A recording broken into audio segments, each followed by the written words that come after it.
It was supposed to be a weekend of relaxation, a chance for Lisa Bennett to escape the chaos of her busy life. For months, she had been juggling work, family, and endless responsibilities, always putting everyone else's needs above her own.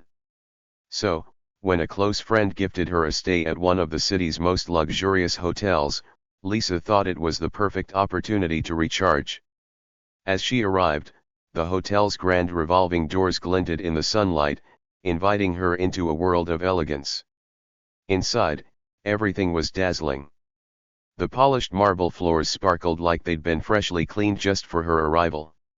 Towering chandeliers hung from the high ceilings, casting a golden glow over the lobby.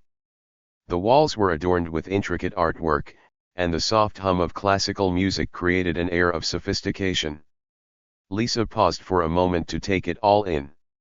She adjusted her simple, elegant coat and pulled her suitcase behind her. Everything about the hotel screamed exclusivity. It was the kind of place where every detail mattered, where every guest was treated like royalty. At least, that's what she thought. The moment she stepped further into the lobby, she felt the subtle but unmistakable shift in the air. Conversation seemed to quiet as some of the hotel staff noticed her. Their expressions, once polished and professional, turned cold and distant. A pair of receptionists whispered to each other, their eyes darting toward her before quickly looking away. Lisa's smile faltered just slightly, but she held her head high. She approached the front desk, the soft clack of her heels echoing in the vast, silent space. "Good afternoon," she said warmly, placing her reservation details on the counter. The receptionist glanced at the paper but didn't pick it up. Instead, she looked Lisa up and down, her expression unreadable. "Can I help you?" the woman asked, her tone neutral but with an edge that Lisa couldn't ignore. "Yes, I have a reservation," Lisa replied, motioning to the papers. The receptionist finally picked up the document, scanning it for a moment before handing it back. "Oh, yes," she said, though her voice lacked any warmth. "We have your room ready. Someone will bring your bags up shortly." Lisa nodded politely, but she couldn't shake the feeling that something was off. She stepped aside as another guest approached the desk. Unlike Lisa, this guest, a man in an expensive suit, was greeted with bright smiles and cheerful voices. "Welcome, Mr. Carter. It's a pleasure to have you back," the receptionist said, her voice now filled with enthusiasm. Lisa glanced at her modest suitcase and simple outfit. She wasn't flashy, but she knew she didn't deserve to be treated like she didn't belong. Still, she brushed it off. Maybe it was just a busy day. As she walked toward the elevator, she noticed more glances: hotel staff, guests, even the bellhop pushing a luggage cart. Most of them looked at her, then quickly looked away, their expressions guarded. Some whispered as she passed, their voices low but unmistakably curious. Lisa stepped into the elevator and pressed the button for her floor. The doors closed, and for the first time since she'd arrived, she allowed herself to exhale. Maybe I'm imagining it, she thought, trying to push the uneasy feeling aside. But deep down, she knew she wasn't imagining anything. When Lisa reached her room, she tried to focus on the positives. The suite was breathtaking, with a panoramic view of the city skyline, plush furniture, and fresh flowers on the coffee table. She placed her suitcase down and walked to the window, marveling at the sight below. For a moment, she let herself relax. This was why she had come here: to escape, to unwind, to enjoy a rare moment of luxury. But the peace didn't last long. It started with small things, subtle, almost unnoticeable slights. Room service took longer than expected, and when it arrived, her order was wrong. A staff member knocked on her door to check on something but lingered a little too long, their questions feeling more like an interrogation than polite conversation. Then there were the glances. Whenever she walked through the lobby or the hallways, it felt like someone was always watching her.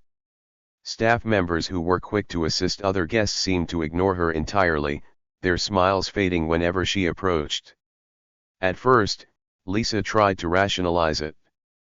Maybe she was overthinking. Maybe they were just busy. But the more it happened, the clearer it became this wasn't just in her head. One evening, she decided to visit the hotel's renowned VIP lounge, a space reserved for guests who had booked premium suites like hers. As she approached the entrance, the hostess gave her a quick once-over, her eyes narrowing slightly. "I'm sorry, ma'am," the hostess said, her voice firm but not unkind. "This area is for VIP guests only." Lisa raised an eyebrow. "I am a VIP guest. I'm staying in one of your premium suites." The hostess hesitated, clearly unsure of how to respond. Finally, she gave a tight smile. "One moment, please." She stepped away to speak with someone else, leaving Lisa standing awkwardly at the entrance. As Lisa waited, she noticed a couple walk up behind her. The hostess returned almost immediately, her demeanor now warm and inviting. "Welcome, Mr. and Mrs. Langston. Right this way." She ushered them inside without so much as a second glance. Lisa's patience was wearing thin, but she kept her composure.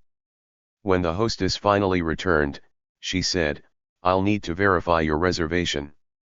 It might take a few minutes." Lisa nodded, her expression calm but her mind racing. She couldn't ignore it anymore. This wasn't just a busy staff or a simple mistake. This was deliberate. As she returned to her room that evening, Lisa sat by the window, staring out at the city lights. She thought about the countless little moments over the past few days, the whispered comments, the cold stares, the dismissive attitudes. They thought she didn't belong. They thought she was just another ordinary guest, someone they could overlook, someone they could dismiss. But they were wrong. Lisa wasn't just any guest. She had a plan. And by the time she was done, they would all know exactly who she was. What they didn't know: Lisa was far from ordinary. And this stay was about to become unforgettable for everyone involved. Lisa woke up the next morning determined to make the most of her stay. She wasn't the kind of woman who let negativity bring her down. After all, she had faced tougher challenges in life than a few rude hotel employees. Still, there was an undeniable weight in the air. Every interaction seemed to chip away at the excitement she had felt when she first arrived. The breakfast staff avoided her table, serving other guests promptly while she had to wave someone down just to get coffee. A few times, she overheard conversations stop abruptly as she approached, replaced by awkward smiles that didn't reach anyone's eyes. It wasn't just the staff, either. Some of the other guests seemed to mirror the same attitude. At one point, while waiting for the elevator, an older couple stepped back as she approached. The man glanced at her, then whispered something to his wife. She couldn't make out the words, but the look they exchanged spoke volumes. Lisa kept her head high. She had learned long ago not to let small minds affect her. But this experience was turning out to be more than just small minds. It was a systemic attitude that was impossible to ignore. By the afternoon, she decided to take a walk around the hotel grounds to clear her mind. The garden was stunning, with carefully manicured hedges, colorful flower beds, and a peaceful fountain in the center. Lisa found a quiet bench near the fountain and sat down, letting the sound of trickling water soothe her frayed nerves. As she sat there, she noticed a group of staff members gathered nearby. They were talking in hushed tones, occasionally glancing in her direction. Lisa pretended not to notice, but she couldn't help but feel the sting of their judgment. What could they possibly be saying, she wondered. Did they assume she wasn't wealthy enough to stay here? That she didn't fit their idea of what a VIP guest should look like? Lisa clenched her hands into fists, but she forced herself to take a deep breath. She wasn't here to make a scene. She was here to relax. But the universe, it seemed, had other plans.